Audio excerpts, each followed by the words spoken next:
So this is one of those things that I had no idea was going to happen. In the studio right now, Catherine Fournier, who's the mayor of Longueuil, just walked in, and we've been chatting during the break before going back on air. And you walked in and you said, "Hi, nice to see you again." You were last here with me in this studio when? In June 2013, so 11 years ago. 11 years ago. And I said, "Oh, I should have remembered that, but I don't," because you were how old at the time? 21 years old, and I was Wow. a student at Montreal University. That's unbelievable. And you were in this room, we sat here, and I have no memory of that, but then again, I'm much older than you. So you went from being a student to eventually becoming a Liberal MNA to eventually now becoming the mayor of Longueuil. An MNA in the National Assembly for first for the Parti Québécois, and then I was an independent. And then I think a lot of people, and I asked you this before, when you've reached that level when you're in provincial politics, a lot of people think, well, that's as good as it is. I'd like to stay there. I'm not saying you were in it to get your pension. Clearly you weren't. But then you left provincial politics to go to municipal politics. That's usually the other way around. Why did you do that? I thought I could do a bigger difference in municipal politics because it's much more into the action. It's more concrete. And I can tell right now that for real, I prefer municipal politics. Yeah. It's a lot harder, I would think, right? We are closer to the citizens that we represent, and I really enjoy this kind of proximity with the population. So you are now, 32 years old? Can I say how old you are? Is that okay? Yeah, I will be turning 32 in April. Are you the youngest mayor in Quebec? I'm the youngest mayor for the biggest cities, okay. I guess. Yeah. Some small towns have younger mayors. Yeah, okay. I guess. So none of this is what you're here to talk about. I'm just fascinated by the fact that A, we met 11 years ago and I don't remember, and B, that you, and I should tell people, you specifically wanted to come in today. We usually do these interviews over the phone, but you insisted on coming in because you wanted to see what it'd be like 11 years later to be back in the same seat.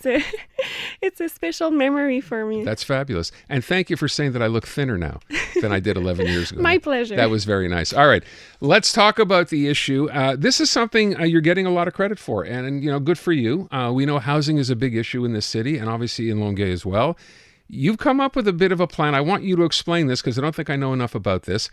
You've come up with a plan that will actually sort of make more housing available, and it's rather unique. So explain what it is you want to do.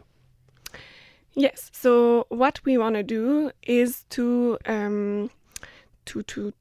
permit to the city to infringe our zoning limits in order to give a bonus, density bonus to private developers that can contribute financially to a specific fund for nonprofit housing on our territory. So let's take that developer and run through the process. I'm a developer. I want to build something in your city. And maybe there's a restriction. I can only build 5 or 6 stories. But you're saying we will allow me, the developer, to go higher. But then what's involved? Well, we have to reach an agreement with the city council. And for example, we can tell, okay, you have the right to build 2 stories more than what the zoning allows. Allows. Mm-hmm. And in exchange, in exchange, you will have to do a financial contribution to the city that will specifically go into that fund. And that fund will then be used to make housing available? Yeah, we will use it to support non-profit organization to develop or to buy some houses or some property. Property that have low rents, so affordable housing to prevent those buildings to be turned into very high rents. Okay. A couple of questions. Number one, if you're building 2 floors above, because I get this all approved at City Council, and I make it 8 stories instead of 6 stories, which is where the zoning restriction was, are those 2 extra floors affordable housing, or that's just more housing to be able to rent in that building? It's more housing, not necessarily... So more money for the developer. Yeah, because what we are experiencing is that developers don't want to do affordable housing in their new project, for example. No, they don't want to do a mixed development, but for the city, it's important our neighborhoods to be mixed, social mixed. So what we agreed to do is, but maybe we can incite them to contribute financially, because it's not an obligation. It's in order for them to make more profitability to their projects, because if they build more, they will be able to make more. To make more. So it's you scratch their back, they scratch yours, is what this comes down to. It's win-win. And it is a win-win. Yeah.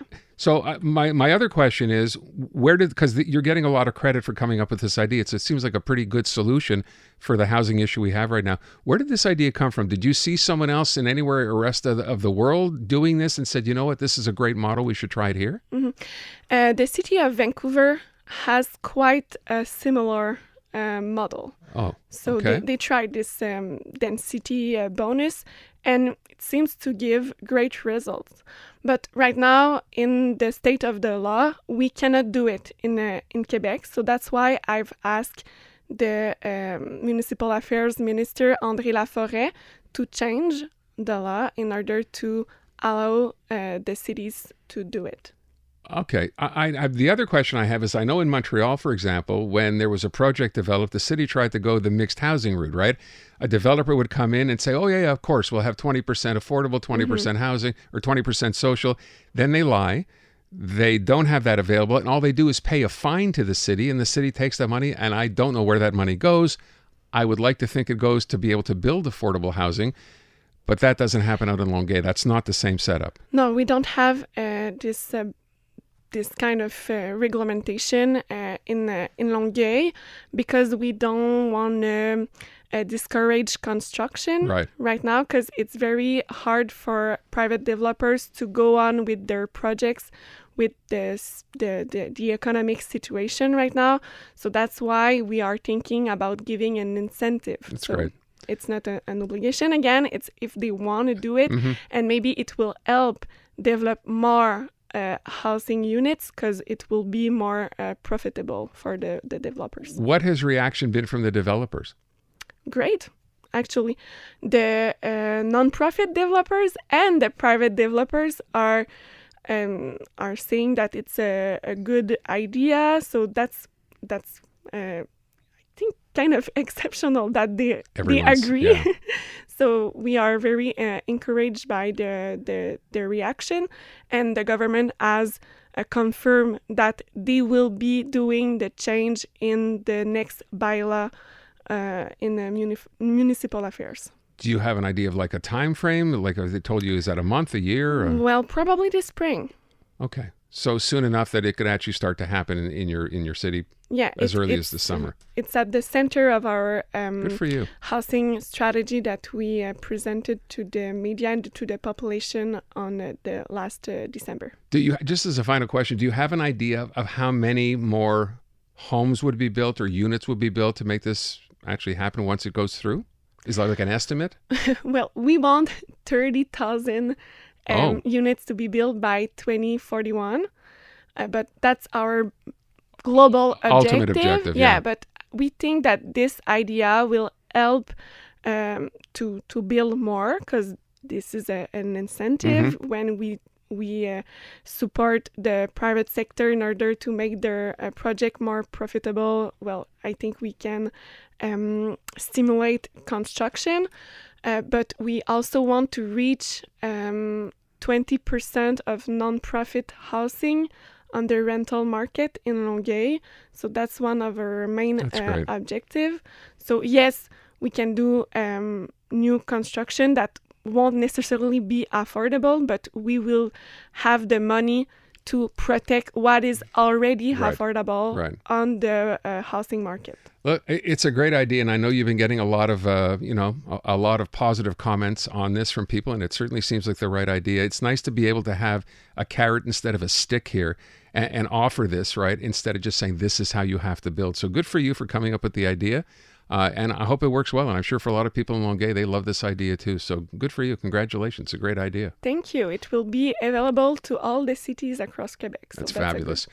Thank you for coming in. Thank you. It's nice to see you 11 years later. Hopefully we'll see each other before another 11 years. Yeah. Thank you so much. It's great to see you again. Thank you for the invitation. Longueuil Mayor Catherine Fournier on their plan, which sounds like a pretty great plan.